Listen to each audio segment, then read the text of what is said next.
Today I'm going to be redoing the dust collector on my CNC. Now this is what came with the kits for when I bought the machine, and it has this dust boot and the hose that comes up, and it goes up to this thing, and it's meant to go to a shop vac or whatever.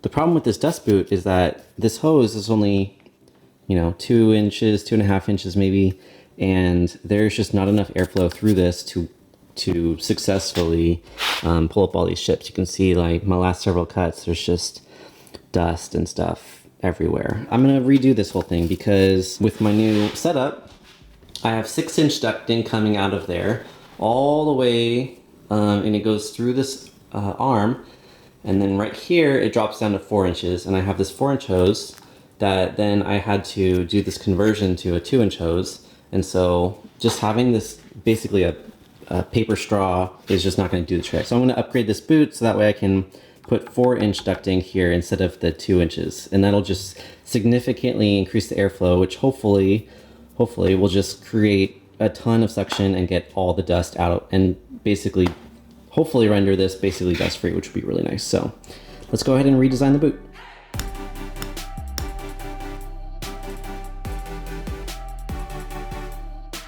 So we're gonna go ahead and jump ahead. I designed this and I'm pretty stoked with the design. It basically kind of mimics the existing dust boot, except it has this hole, which is a 4-inch hole for the input for the new ducting. The brush on the old boot goes kind of around this way, and then it goes just right around here, which is great for that smaller hose, but I need to put a brush all the way around this outside. So I have this groove that just runs all on the outside, and I decided to stick it out onto the outside of the bracket. That'll go right here and here. And then I have a second brush line that goes around the inside portion, and that'll basically create full coverage around this, around the bit. This cutout here, which will create the hole for the bit and for the router to go through. This center one is so the bit can go in and out, so you can pop this whole boot on and off when you're changing bits and probing for the Z-axis. But I have this little extra thing right here because on the, let me show you. On the router, there's this thing right here with this little red bit that is meant to lock the whole thing in place when you change bits, but I don't really use that. I just use 2 wrenches and use these two. There's no way to get rid of this red thing, so I just have to leave it there. It just sticks out and comes down further than anything else. So if I create a little cutout for it, the whole router can go down a whole, I don't know what, like a 1/2 inch further without bumping into the dust boot. Whereas right now, that thing just comes and bumps right into this if I have it set too high or whatnot. We'll see how it works. With the design ready to go, I cut out the first prototype. But for some reason, which I've since forgotten, the x-axis went haywire and drove the spindle off course. I reset it to cut again, and the same thing happened in a different spot. So strange. I took out the bit and ran it again without any issues, and on the third cutting attempt, it finished the first prototype. It looked good and fit into the machine well, so I figured I'd have a go at cutting the final version. As this cut runs, it's quite clear that the current dust collection boot just doesn't work. It sucks because it doesn't suck. Kinda cool though, using tools to make better tools.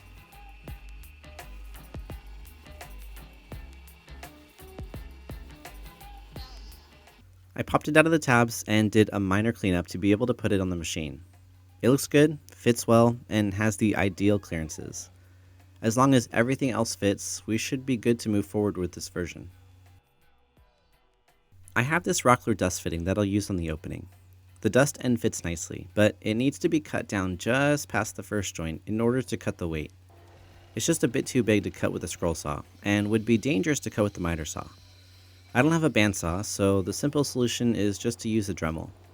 I clean up the tabs and frays from the MDF, and while fitting the new dust port into place, I found out that the diameter of the newly cut section is slightly larger than what those outside sections are. So I sanded the inside circle of the MDF just ever so slightly until it fit snugly. I wanted to see how the new fitting looked on the machine. I attached some flex tube and it fit really well. There was enough space between the tube and the router.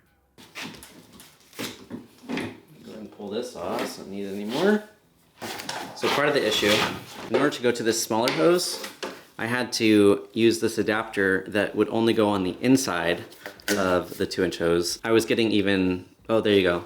It says an 1.5 inch outer diameter, which means the inner diameter is even smaller. So I just had this huge bottleneck of trying to get the dust and air through. So I'm going from an inch inside, less than 1.5 inches to 4 inches. Wow. Huge change.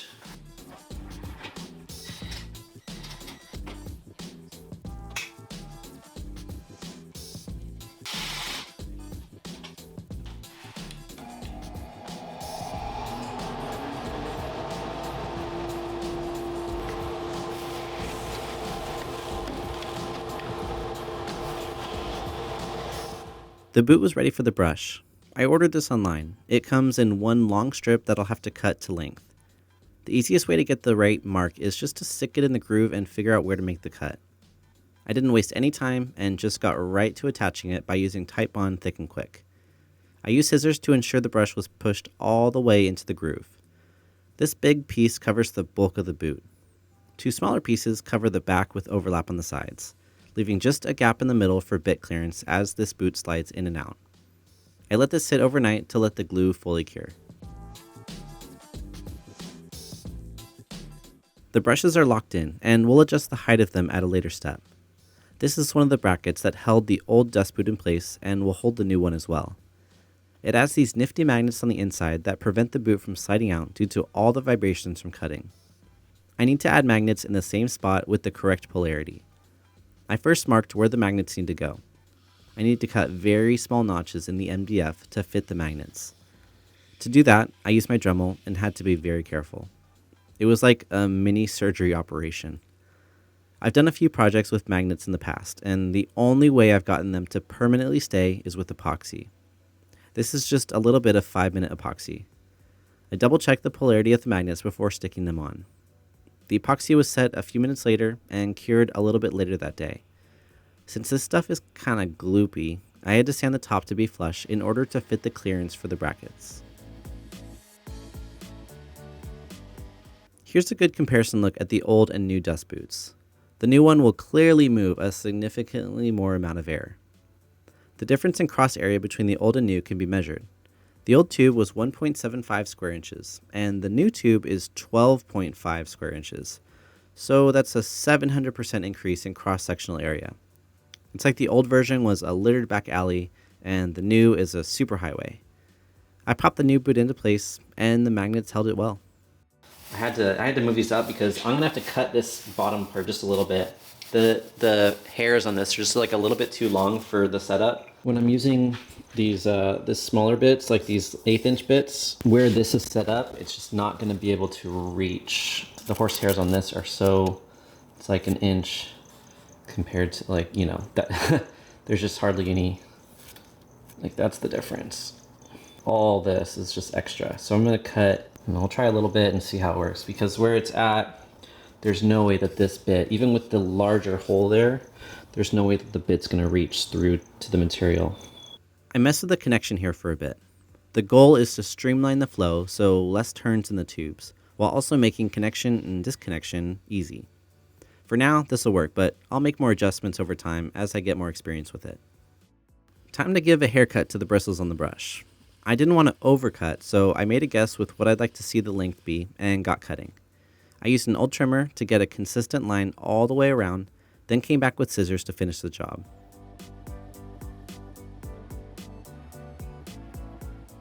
With a rough fit, it was clear that the bristles were still a bit too long.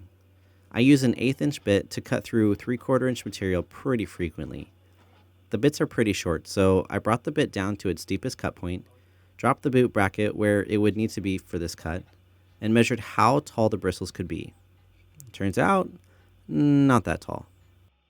So I had to retrim. Kinda silly how short the bristles became, but the bristles are so stiff that I couldn't leave them long. If they press into the material, they affect the movement of the router. I'd have to get softer bristles or thin out the brush significantly, which I don't necessarily want to do because they'll be less effective. As I cut out the track for a dueling marble toy that I sell on Etsy, you'll see that as material is hogged out, The new collection brush does a great job collecting the dust and chips. This cut uses a 1-inch bit, which aggressively removes a lot of material in a short amount of time. Overall, like, I'm super stoked with this. This is just like, oh, it's gonna make it so much better. It still sucked up more of the big chunks than the previous dust boot. So I'm just like super stoked with that. It does a huge step up, which is, it's beautiful. So good. One thing that I am gonna do is you can see on this, there's like these little kickouts. You can see it right here.